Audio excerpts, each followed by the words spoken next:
Tras máis dun ano de parón, a banda de música de Vilagarcía regresará cun novo concerto. A actuación non será a primeira da banda, xa que a semana pasada tiveron un acto nas festas da Torre, pero si será o primeiro concerto que organicen. E este 16 de outubro, próximo sábado, pois haberá o primeiro gran concerto da banda de música unha en sesión Vermú, na esplanada da Segunda República.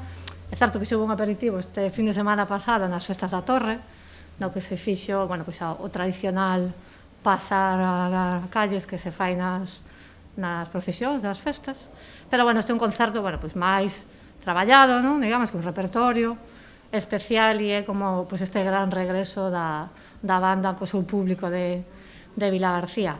A banda regresa cun concerto popular clásico, pensado en que o público goce e coñeza o repertorio do espectáculo. O noso programa é un repertorio totalmente clásico.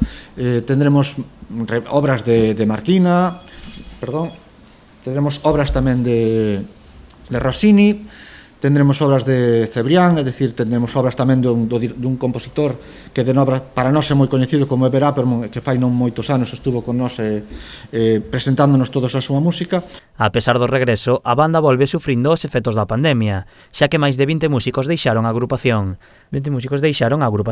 Ademais, tamén volven sen apenas poder ensaiar en conxunto debido ás restriccións da pandemia. A banda nesta pandemia sufreu moito, como todas as bandas, sufrimos moito en canteira, sufrimos moito en baixas, é dicir, dunha banda con 74 componentes pasamos a unha banda con 50 componentes, pero, bueno, vámoslo a tomar tanto a concelleira como o presidente como eu como un novo reencontro, un novo renacer, no que queremos que, bueno, non deixemos de ser parte importante de Vilagarcía, que sempre fomos, pero que si realmente volvamos outra vez a ter unha actividade normal. O concerto terá lugar o día 16 de outubro a 1 da tarde. A Praza da Segunda República estará pechada e adaptada para velar pola seguridade sanitaria dos asistentes.